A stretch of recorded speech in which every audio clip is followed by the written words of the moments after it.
Hello everybody, welcome back for another video.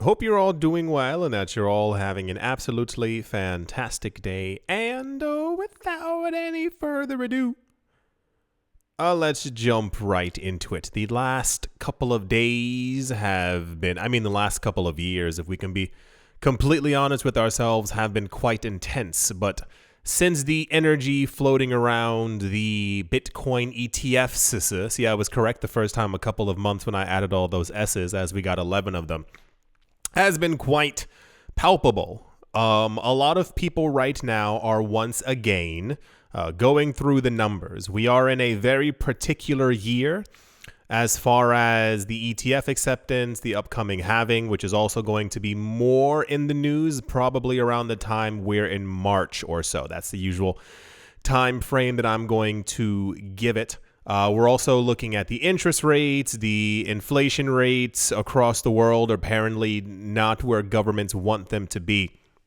And this is leading to, once again, the discussion of not only, it goes hand in hand, of hyper Bitcoinization, but also price coinization as to exactly how high all these things are going to go. Some people tend to have more conservative numbers as far as where they see Bitcoin's price going by this summer, by winter, and then over the course of 2025. However, there are a handful of people who are making headlines nonstop as they're not bullish. I don't think there's a word for it in the English language as to what exactly these people feel regarding Bitcoin. Former CSO at Blockstream and now chief executive at Jan3. We heard about him about 2 weeks ago. His name is Samson Mow, M-O-W. Continues to work with Bitcoin and is making ultra bullish Bitcoin price predictions after tweeting several times recently about his expectations for Bitcoin to go to $1 million US. He thinks that could also happen relatively soon. For those of you who weren't paying attention 2 weeks ago or anytime this man talks, he's similar to Jack Dorsey, who is kind of, I think he lives on an island building Bitcoin. Like, I'm not even joking. Like, Jack Dorsey has relatively disappeared, but he says he's going to dedicate his life to Bitcoin. He's the same level as like Novogratz and Raoul Pal and all these other people who think that Bitcoin is going to take over the planet and that it is going to be the way that we actually transact. He recently said that he thinks that Bitcoin is going to $1 million. And he's like, I don't think it's going to take as long as people think. He's not talking about in a decade or maybe more. He's like, in the next couple of years, just based off of the halving and the ETFs, he thinks it's going to get real. Mao has switched to predicting what he is calling an omega candle. So you've seen before, we have the green candles, like the other day where the price went up, and a red candle where the price went down. There are people who have like golden crosses and croissants and all these other things that they throw out there when they talk about movements within the cryptocurrency space. He thinks that something called what he's calling an omega candle is going to happen to Bitcoin and is going to basically rattle the entirety of the market. He's predicting an omega candle, which can hit the global flagship cryptocurrency very soon.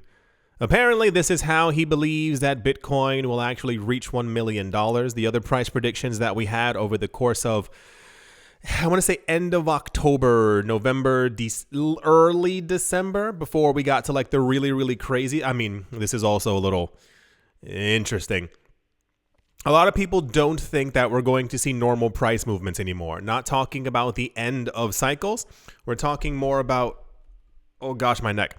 We're talking more about the idea that, we'll start with low numbers, that Bitcoin wouldn't trickle upwards from 10,000.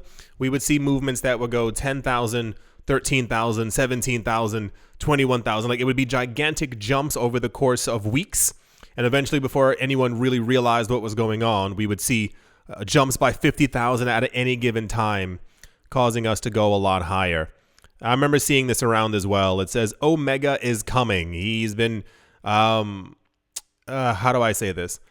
The algorithms recently on a lot of different platforms, whenever you hover over someone's anything, the algorithm for some reason thinks that you like want that kind of content. So I was reading a lot of his stuff hours before and after the Bitcoin ETF approvals, and now the algorithm is just like, okay, clearly you want to see his stuff. So I'm getting a lot of his tweets. He's been tweeting a lot about $1 million Bitcoin, basically unkind words to Gary Gensler, and then talking a lot about like where this market's going, how high things are going to go. People aren't prepared. That kind of a jig. Omega candles. This is not Mao's first tweet about an Omega candle for Bitcoin. Approximately a week ago, he tweeted that Omega is not impossible. On the contrary, he said it is very real. As 2024 started, Mao resumed tweeting his predictions about Bitcoin being likely to reach the astounding price of $1 million. In particular, there was one tweet 2 days ago in which he stated, "If you don't believe in $1 million Bitcoin or don't get it, I don't have time to try to convince you. Sorry," end quote. I am with him 1000%. It is there's nothing like the annoyance of trying to let someone understand that it is going to rain and for them to be like, rain isn't a thing. I understand that people may not put the entire picture together. That's not me pointing at any one of you. It's more of a, for some reason, everything that's been happening is very abstract for a lot of people, even people who have been in the market. And the fact that it's similar to, I'll say it this way. It's similar to a number of years ago, people believed the idea of a $1,000 Bitcoin was nonsense. No, like it can't, you don't understand, like it can't go that high. That numbers don't make a lot of sense for the price. Same exact thing when it hit 10,000 or even when it was under 10,000. Same goes now for the $100,000 Bitcoin. How you could be skeptical that it's ever going to get there based off of simple supply and demand is astonishing. The idea of $1 million Bitcoin, while I do agree that it is going to happen, the time frame that Samson has, I mean, I would not be upset. However, I don't think it's happening within weeks or maybe even this year. But, we've had crazy years before, so who knows exactly what's going to happen by December. But how anyone could be skeptical of like normal movements in the market or like seeing where the trends are going or understanding why trillion-dollar companies have gotten into this asset class and have focused directly on Bitcoin, it completely escapes me. So that's one thing I definitely agree with him on. Now that the SEC has approved spot Bitcoin ETFs for multiple companies, Mao expects several factors as a positive for Bitcoin to happen and ultimately cause a perfect storm. During this storm, there will be an Omega candle, the Bitcoin maximalist believes. He said, Bitcoin ETFs are approved and trading begins soon. Basically, I guess in his version of a perfect storm, it is ETF ad campaigns, nation state adoption, which we've also been hearing since end of December, very beginning of January. The entire topic has changed to just ETFs in the last couple of days. But as far as nation states, we've heard from a number of high, well-known individuals. I don't want to call them high-ranking, well-known people within the cryptocurrency space who have kind of all predicted or like winked in our direction that they might know of countries who are going to be making announcements about some form of Bitcoin adoption. I think it was, once again, Max Kaiser and Raoul Pal. I believe maybe Powell, I don't remember, who were mentioning very recently that they think that there's going to be like three different countries who are going to have some type of a Bitcoin bond, not El Salvador, but other countries who will be buying Bitcoin and issuing things against them.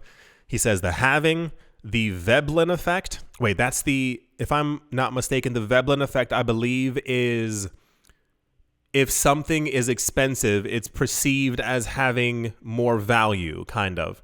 I'm certain that that's it. I'm pretty sure that's it. It's the idea that if you are walking down the street and you see a bunch of bags from Louis Vuitton or some other high-end, market maker, and everyone in the world was allowed to buy them for $5, the perceived value would be like, wow, the company like really collapsed. They're not doing too well. If you raise the value to 3,000, people go, wow, that bag is now worth something. So one of the predictions for Bitcoin as well from a lot of people, I mean, it's just complete logic. Like, this is an actual thing. This isn't something that someone made up in the cryptocurrency space. The idea is that if Bitcoin's $1, nobody wants it. If Bitcoin's $17,000, some people want it, but it's still not that fancy, especially if it falls from 17,000 to 2,000. Well, of course, Bitcoin collapsed. It's terrible. Why would anyone want it? If Bitcoin goes to 70,000, it seems kind of nice.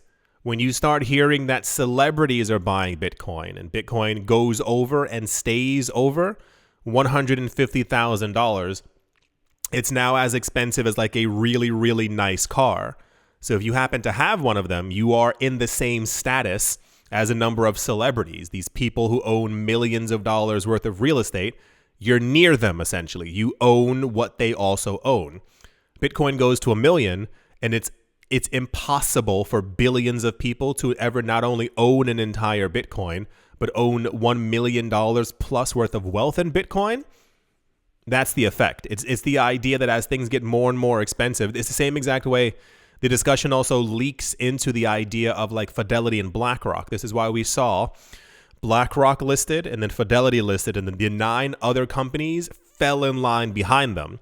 Why is BlackRock getting into it? BlackRock would be, in essence, prestigious enough to say, well, I'm going to buy a Bitcoin, and everyone else goes, we have to do the exact same thing. Something he's calling the 118x multiplier.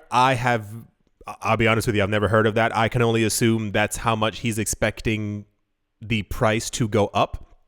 There's the current thing I'm seeing right now, the current thing I'm seeing as the most mimicked price predictions for Bitcoin range anywhere from 300,000 to 600,000. These are the most mimicked amounts over and over and over. It seems that everyone has kind of decided if we end up hitting 100K plus this year, that 300,000 is kind of all but written in the stars.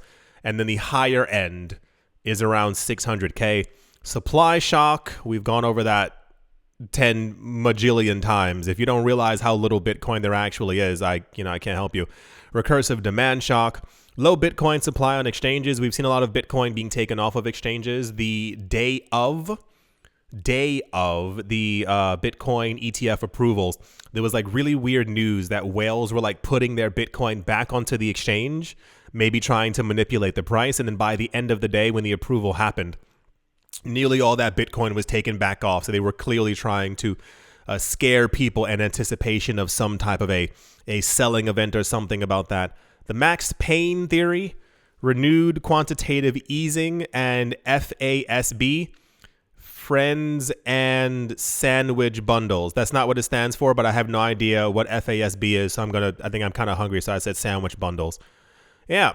Optimism. Always a very good thing. We will see if there's going to be an Omega candle. This is a very weird photo because it's like a candle that's in the sky. It's like clearly above heaven and angels are looking at it. I didn't know that heaven was so close that we could see the. Anyway, it's a candle photo. So fantastic. It's lovely as always to see the optimism within the market. It's more of a will these things take place? I mentioned before, I give it a good 2 or 3 months. That's the time. No. Backing it up.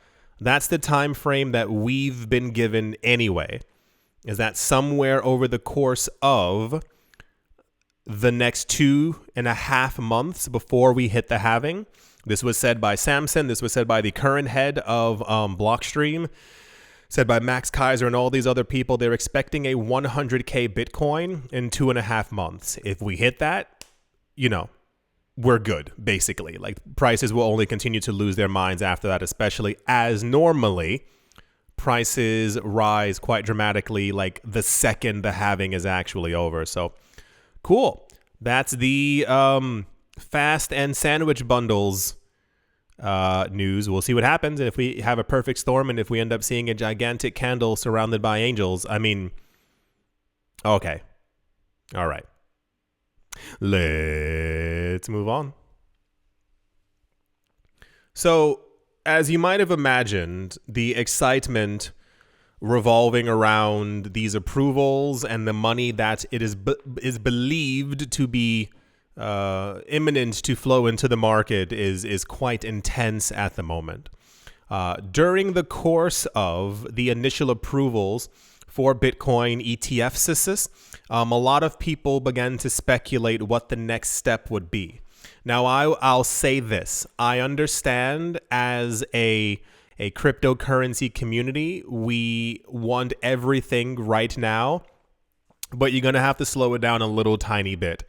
We should still be relishing in the fact that Gary Gensler was not a complete monster and that we have 11 physical Bitcoin ETFs. However, for a lot of people, that's not enough. A lot of people want the entire cake, and then they want another one that's already being baked inside of an oven in every single house that's on the street. So people began to discuss the possibilities of what the next ETFs were going to be. And I lightly rolled my eyes. I understand the optimism, and it's very nice that people are, always looking towards the sky for that little, that weird green candle surrounded by angels. But it took a decade to get this. And the idea that something else could be imminent right behind it is nearly, I don't want to use the term delusional, but it's like you gotta slow it down. Following the long-awaited Bitcoin spot ETF's regulatory approvals, prominent cryptocurrency community figures are now arguing that the next ETF to come out is going to be from XRP. Understand that is probably going to happen at some point. At some point. There will be a point in the future where it's going to happen, but the odds of it happening this year or maybe even the next are extremely slim to none. The only way that I could potentially see this happening is if or when the entirety of the SEC versus Ripple lawsuit is over, the entirety. Not if XRP is a security, not if this, and not what Brad Garlinghouse said. When the entire lawsuit is over and there's no more mention of it has been completely settled, then I can see filings beginning. But understand that even getting the number one coin to have an ETF took a decade. On the 10th of January, the US SEC granted licenses to 11 spot Bitcoin ETFs. The agency communicated the approvals, yada, yada, yada. They talk about the companies, yada, yada, yada. SEC Chairman Gary Gensler cited a court loss against Grayscale in 2023 as a contributing factor that prompted the approval of the filings on Wednesday. A lot of people were actually digitally high-fiving Grayscale over the last 2 days. Because it's basically because of them. That's the news anyway. The news is that because the SEC lost a lawsuit against Grayscale, that we kind of have the ETFs. And therefore, if it wasn't for Grayscale suing the SEC, we wouldn't have a gosh darn thing. Amid this Bitcoin development, key figures within the XRP community are optimistic that the introduction of an XRP ETF is also imminent. Panos Mekros, a well-known crypto author and co-founder of Anodos Finance, INODOS, Anodos, conveyed his sentiment in a recent tweet. He said an XRP ETF is only a matter of time. He said this on Twitter. Similarly, Zach Rector argued that an XRP ETF is inevitable. Rector asserted that its arrival does not imply the classification of XRP as a security. I don't know who would have thought that in the first place. It's the ETF that is the security. That is the thing that is looked over by the Securities and Exchange Commission. It would not imply that. Anyone who has said that, go take a bath or something. It's just a lot of nonsense floating around. So as you might have imagined, people took this hyper seriously, and I saw anything from people assuming that these people maybe knew something and weren't telling people there, kind of hinting that they knew that an XRP ETF was coming, and or that one would be imminent, or that when they say like eventually, that it's literally going to be around the corner. It is going to take time. I think all of the major coins at some point will have ETFs and ETPs attached to them. But no, this is not going to be happening anytime soon. A lot of other people were discussing James Seyffart, Seyffart. I don't know if it's Seyffart, but I say Seyffart. Research analyst at Bloomberg Intelligence believes launching a spot XRP ETF in the USA before this year's end is highly improbable given several important factors. Firstly, he named the ongoing lawsuit between Ripple and the US SEC, which still triggers uncertainty around the cryptocurrency's status. It's not that XRP is a security, it's more of the legal classification as to exactly what this is within the United States of America based off of what the SEC and CFTC say, and then you still have to file the actual filings for it.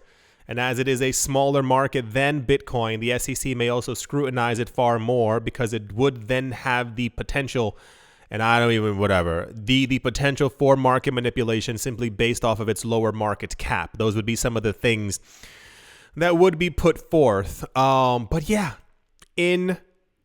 incredibly popular news. There was also some floating around the idea for other altcoins. I saw one for Cardano, and somebody mentioned Solana as well, and I was like, have several seats. You truly do not understand what all of this took and how much movement of money behind the scenes that we will never know about to be able to get this far. Like the fact that we got ETFs for Bitcoin and the altcoin surged and that still was not enough for people is very telltale of exactly how greedy a lot of people are, especially as we haven't even gotten to the halving yet. But a lot of people, as always, are very new to the market.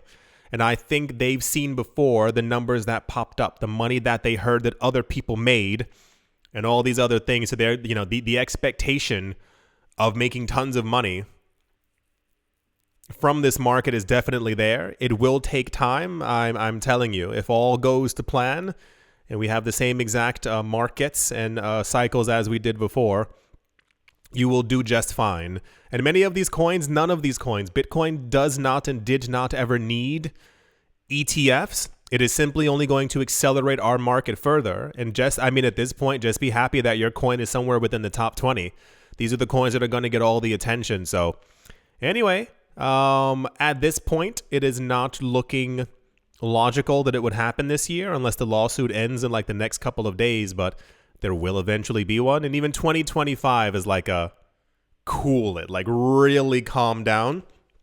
I think 2025, similar to 2021 and 2017, is going to be more of a chaotic price year where everyone's, just looking to see exactly how high things are going to go. Not many people are going to be launching a lot of things. That's typically not how the year after the halving goes. But, you know, new world with all these ETFs. So let's see exactly what ends up happening.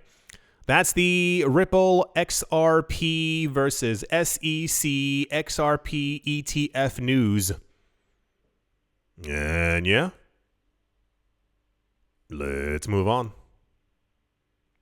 We're going to lightly skim over this one because for those of you not looking at the screen, there were discussions as well of Ethereum having an ETF because everyone wants their own coin to also have ETFs as well. The problem is that like this was mainly spread by rumors. For those of you who do not remember, we had a number of companies who also filed for ETF futures for Ethereum and Bitcoin last year. And now the idea is that if these mega companies are into coin number one, they must all be potentially looking at coin number two. I really have no idea what to say. Like I literally can't give you any more than that. Everyone, or rather the vast majority of people, apparently that was, remember when the ETFs were first approved and we saw that Ethereum like spiked up by like 14%. Not that was the reason for the spike, but apparently there were rumors that like an announcement about an Ethereum ETF was also going to be popping up or something like that. It's just a lot of stuff going on around the market right now, but that will also happen at some point. I do not expect it anytime soon unless, as I stated before, unless the next head of the SEC is going to be an actual nice person. But I'm expecting them all to be exactly the same. The guy who was in charge before Gary Gensler was also a monster. On his last day in office, he filed a lawsuit against Ripple. Like, these aren't what we would deem society-wise, I'm going to say societally, as nice people. They tend to be a little bit. That's the Ethereum ETF news. Sure. Let's see. Okie dokie. Let's move on. Also, in news that came out like a month ago, but people are pretending like it's brand new, asset management company Bitwise has announced that they will be donating 10% of their profits from the Bitwise Bitcoin ETFs to development on the Bitcoin network. Bitwise marked an historic moment by becoming one of the 11 buyers who obtained approval from the US SEC on Wednesday as a milestone in the financial world, which is what a lot of people are calling it. For those of you who do not know, the original idea before these things were company-backed, like when I call them corporation coins, like they're usually made by a corporation, and this is where a lot of the funding and the backing actually comes from. In the real world, within the cryptocurrency space, especially for earlier projects, these people were doing it literally out of the kindness of their heart. So there were a lot of people who had normal jobs or whatever jobs they had. And on the side, they would actually develop and code for Bitcoin and for Ethereum. Part of the problem is that historically over the years, these people, not only have they not gained any fanfare, if you will, like the people who are actually keeping Bitcoin safe and developing on it, they're not as known as Raoul Pal or Mike Novogratz. And the issue is, many years ago, these people were basically doing it for free. So sometimes there were donations, and other times there were situations where these people did accumulate Bitcoin early, so they would have to cash out some of their own Bitcoin to kind of sustain them, if you will. There was not a lot of funding for them. So what Bitwise is saying that they're going to do is that however much money they make, 10% of it will go to developers on the Bitcoin network as kind of like a thank you, essentially, because for years, these people, can you imagine working for 7 years, random number, 7 years for free? I just heard nearly everyone say no.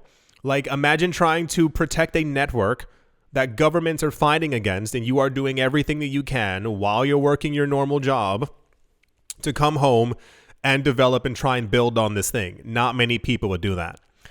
Not many people at all. I just thought about it like maybe 1% of humanity would even think of helping other people. The asset management giant made a significant commitment to supporting the development of Bitcoin's open source ecosystem. The company has announced that they will be donating 10% of their profits from the Bitwise Bitcoin ETF BITB to finance the open source development of Bitcoin, and which is also crazy. Bitcoin has now been around for 15 years. It doesn't even sound real. Like, it doesn't sound, time has moved a little bit too fast for me. Since Bitcoin was launched 15 years ago, without an official donation process, it relies on a dedicated open source developer community to improve various aspects of Bitcoin, such as security, scalability, and also usability. According to Bitwise, while these individuals may not be celebrated heroes, their contributions benefit all Bitcoin investors.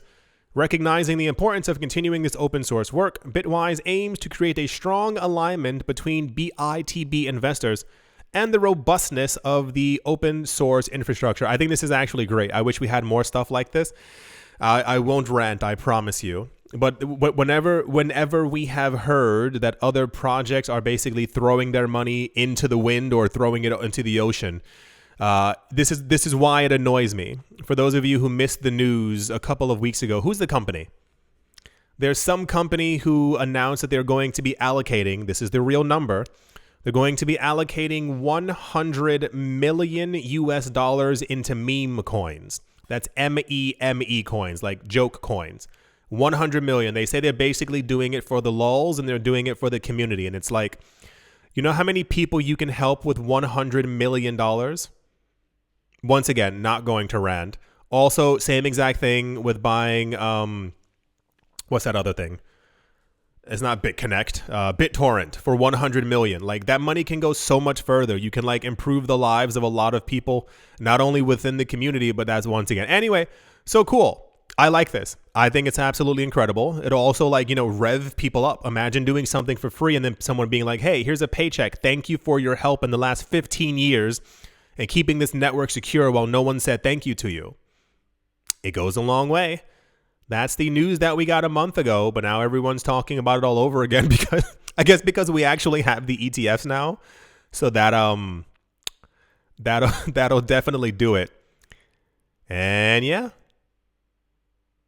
Let's move on. So forgive me here.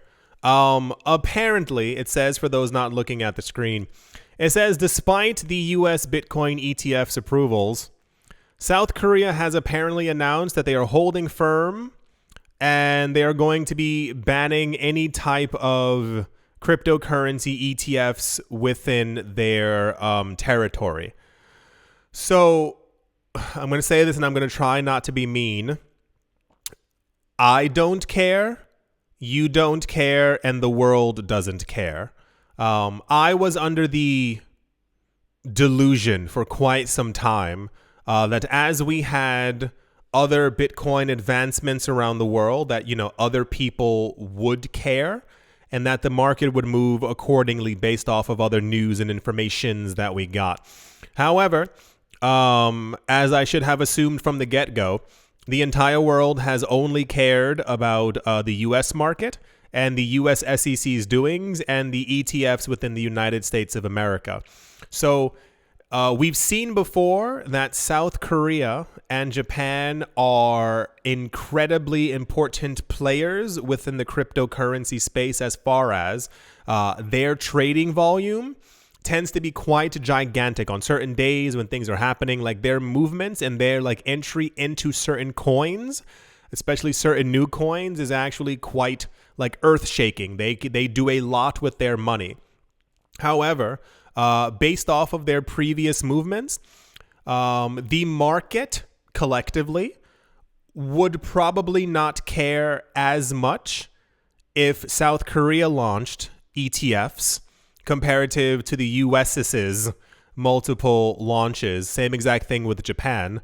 But on the other side of the coin, as far as like no one cares, their trading volume just normally is actually quite substantial to our market. So there were a lot of people who were posting that South Korea is not going to have any Bitcoin ETFs. There's no cryptocurrency that's going to be happening. And I sat there and I was like, why can't we all sit down and relish in the fact that we've been waiting for this for 10 years and everyone else is already trying to take a step forward than where we currently are. Like, look at how far we've come, the legitimacy of the Bitcoin network. We are not, now take this in. We are not, for the first time ever, waiting for anything in the cryptocurrency space. And I don't declare that the halving is something that we're waiting for, because it is going to happen mathematically, whether we want it to or not. This is the first time we're not collectively waiting for Ethereum to go to proof of stake because it's happened. We're not waiting for a Bitcoin upgrade or an update because they've happened, or we have smaller ones that will be coming out very soon. We're not waiting, we're not waiting to say, oh my gosh, this needs to happen for Cardano. There's no XRP upgrades. We're not waiting for any futures because we have them. We're not waiting for ETFs because we have them as well. This is the first time in cryptocurrency, as long as I've been in the market, that we are not waiting for anything. We've been, the last puzzle piece was the ETF, one ETF, and we got 11. There is literally nothing else that the market is waiting for. It's simply a matter of money moving around now and accumulation. The halvings will happen as they are programmed, but stop looking outside the window when you're finally inside the house that you've always wanted to be inside. It is quite exhausting to see everyone talking about when XRP, when Ethereum ETF, why isn't South Korea doing this? Why isn't it? And it's like, calm down. We will be just fine. I understand that the anticipation of the the bull run continuing that we've even seen since over the course of last year. Don't forget, I told all of you, Bitcoin nearly doubled 2.5 rise while everything wasn't going well. We got the ETFs. We got exactly what we wanted. We're not waiting for anything. It's more of a, we can at this point just relax and absorb the news and things that are happening within the space. At some point, South Korea will have ETFs, as will Japan, as will Nigeria, as will every other place on the planet as well. And then we can go, cool, amazing, awesome. Yeah, I think that is definitely going to do it for this video. I do sincerely hope that you've all been okay, enjoying. I know the tension is still in the air. If you must have noticed the last couple of months, like, the only thing that was in the news was ETF news, and it was driving me up the wall because I was looking for things happening within the cryptocurrency space, and the only discussion was about ETFs. So for those of you who do not know, this is a little side note. All the tension that's been building up about the cryptocurrency market that we've had within us personally takes a while to dissipate. That is to say, the stress that you currently were feeling before, you may be wondering why today you're not as relaxed as, a couple days ago. It's because the stress lingers. Make sure always. I did the exact same thing last night. I went on to Netflix. They have a whole bunch of new things I'm very excited to watch. Go into like the new and up and coming category. I added a bunch of new things to my list. Take a bath, go for a walk, watch some Netflix, order in some food, do something nice for yourself. It's time to relax. All that's left now is for the bull market to play out by itself. It is going to happen organically, if you will, but everyone has to take a breather. Everyone's still too on edge about the thing that we got, that everyone said that they wanted, and we finally have it. There is literally nothing, like, think of that. Absorb that into your soul. There is nothing else that we wanted or that we need anymore for the market. It's just accumulation, buying, and hyper Bitcoinization at this point. There's no other security thing that we want, nothing that we want from the CFTC, no other regulatory body. It's weird to think about, right? We got exactly what we wanted. So it's time to enjoy it. I do hope that you've all enjoyed. I do hope that you all are having a great day, morning, afternoon, evening, wherever you are, wherever you might be. I do hope it is absolutely fantastic. Thank you all once again for watching, listening, liking, commenting, and or supporting. And I will most certainly be talking to you all soon. See